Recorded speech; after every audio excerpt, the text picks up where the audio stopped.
তো ইসলাম ধর্ম গ্রহণের পিছনে কি ছিল? আসলে তারা এত জানে, এত বুঝে, এত বড় বড় পজিশনে আছে, তারপরেও তারা সত্য মিথ্যা যাচাই করে সত্যের পথে আসতে পারলো। আমি কি জানি। আসসালামু আলাইকুম ওয়া রাহমাতুল্লাহ।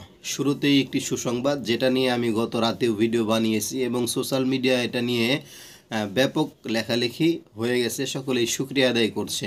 সেটা হলো দেব চৌধুরী, যিনি ক্রীড়া সাংবাদিক ছিলেন।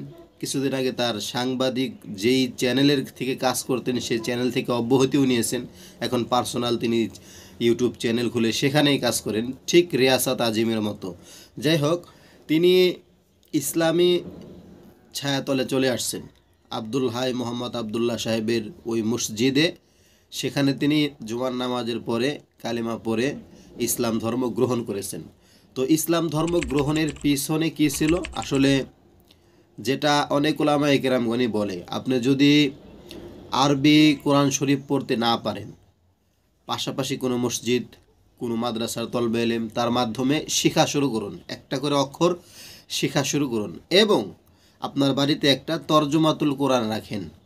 সেটা দেখে সূরা ফাতিহা, আলহামদুলিল্লাহি রাব্বিল আলামিন আর রহমানির রহিম, এই সূরা ফাতিহা যে আছে, আলহামদুলিল্লাহি রাব্বিল আলামিন অর্থ কী, আর রহমানির রহিম অর্থ কী? এখন আপনি তো শুরুতে আলহামদুলিল্লাহি রাব্বিল আলামিন পড়তে পারবেন না, তো আল্লাহ তাআলা এই আয়াতের অর্থের মধ্যে কি বলছেন বাংলায় যখন সেগুলো পড়বেন, এর একটা প্রভাব আপনার মধ্যে তৈরি হবে যে আমি সূরা ফাতিহা জানি, এর মধ্যে আল্লাহ তাআলা এত কিছু বলছেন, অন্যান্য সূরাগুলোর মধ্যে কি বলছেন।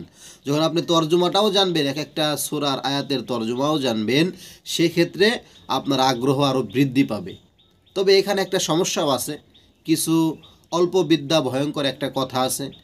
তো কিছু আবার আছে দু একটা আয়াতের অর্থ জানে, এরপরে একজন আলেমের কাছে যায়, মসজিদের ইমাম সাহেবের কাছে যায়, মানে নিজেকে জাহির করার জন্য। এরা আবার গোমরাহের পথে, এরা অচিরেই ধ্বংসপ্রাপ্ত হবে। এরা নিজেদেরকে আরও নিচু মনের মানুষ হিসাবে তৈরি করতেছে। এমনটা করা যাবে না, বরঞ্চ আমাকে করতে হবে কি, সূরা ফাতিহার আলহামদুলিল্লাহি রাব্বিল আলামিন অর্থ কি সেটা আমি জানি, সূরা ইখলাসের পুরোপুরি অর্থটা আমি জানি, সূরা নাস, সূরা ফালাক, সূরা ফিল, বিশেষ করে যেই ছোট ছোট সূরাগুলো আমরা নামাজের মধ্যে তেলাওয়াত করি, সেই সূরাগুলোর বাংলা অর্থ কি, আল্লাহ তাআলা কি বোঝাইতে চাইছেন এখানে, এটা পড়ার চেষ্টা করা। সেক্ষেত্রে আমাদের আগ্রহ আরও তৈরি হবে, আরও বৃদ্ধি পাবে।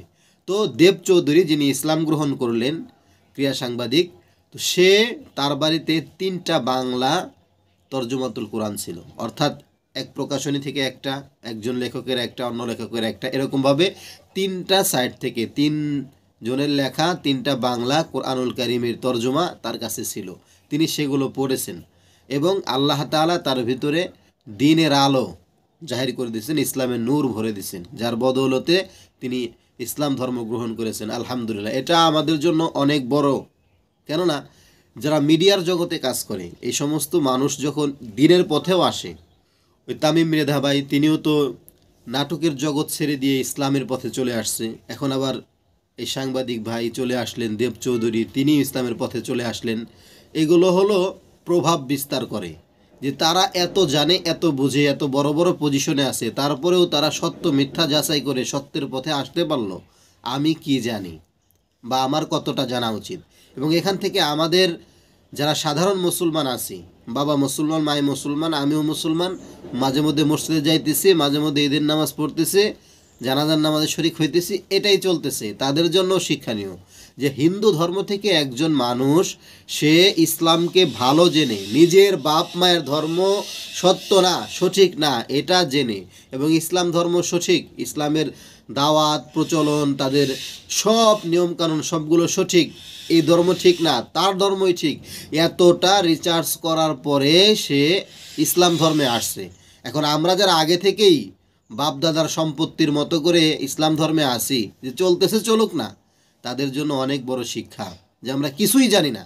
যে ছেলেটা আজকে, দেব চৌধুরীর কথাই বলি, সে যে আজকে নিজের ধর্মবাদী ইসলাম ধর্মে আসলো, অনেক কিছু তদন্ত করে, রিসার্চ করে, মানুষ কী বলবে এই সমস্ত বিষয়কে উপেক্ষা করে যেটা তার কাছে ভালো মনে হয়েছে সে সেটাই করেছে। আর আমাদের অবস্থা দেখেন, আপনাকে যদি প্রশ্ন করা হয় আল্লাহু আকবার অর্থ কী, হা করে তাকায় থাকবেন। আপনাকে যদি প্রশ্ন করা হয় সুবহানাল্লাহ অর্থ কী, হা করে তাকায় থাকবেন। আলহামদুলিল্লাহ অর্থ কী, লা ইলাহা ইল্লাল্লাহ অর্থ কী, হা করে তাকায় থাকবেন। বিশ্বাস হয় না? এখন হয়তো বিশ্বাস করবেন না, কিন্তু বাস্তবতা এমনই। আপনার সামনে এরকমভাবে নিয়ে আসলে হা করে থাকে। একটা ভিডিও দেখছি আমি, জিজ্ঞাসা করছি আল্লাহু আকবার অর্থ কী? একজন বলতেছে মুহাম্মদ সাল্লাল্লাহু আলাইহি ওয়াসাল্লাম। আলহামদুলিল্লাহ অর্থ কী? একজন বলতেছে লা ইলাহা ইল্লাল্লাহ। আর আল্লাহু আকবার অর্থ কী? বলতেছে আল্লাহু আকবার অর্থ আল্লাহু আকবার, আল্লাহ আল্লাহ। মানে সঠিকটা জানাই না। তো আমি আপনি অনেকেই জানি না। তো আমরা যে ইসলামের উপরে আছি, মুসলমান দাবি করি, তো আমরা ইসলাম সম্পর্কে কতটা জানলাম? আমার সামনে একজন হিন্দু, আমার সামনে একজন খ্রিস্টান, ইসলাম নিয়ে দু একটা কথা বললে আমি নরম হয়ে যাই। আসলেই তো, কি ধর্মে আসলাম এরকম মনে করি। আমার সামনে নাস্তিকরা বিভিন্ন যুক্তি পেশ করে আমাদের ধর্ম নিয়ে আমরা ব্যাবলার মতো তাকাই থাকি। এটা হলো আমাদের দুর্বলতা।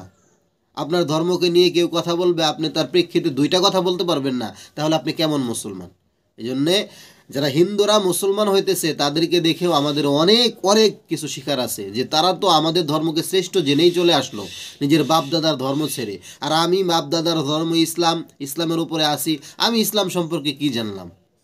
এই জন্য এই বিষয়গুলো মাথায় রাখা। আল্লাহ তাআলা বোঝার তৌফিক দান করুন। আসসালামু আলাইকুম ওয়া রাহমাতুল্লাহি ওয়া বারাকাতুহু।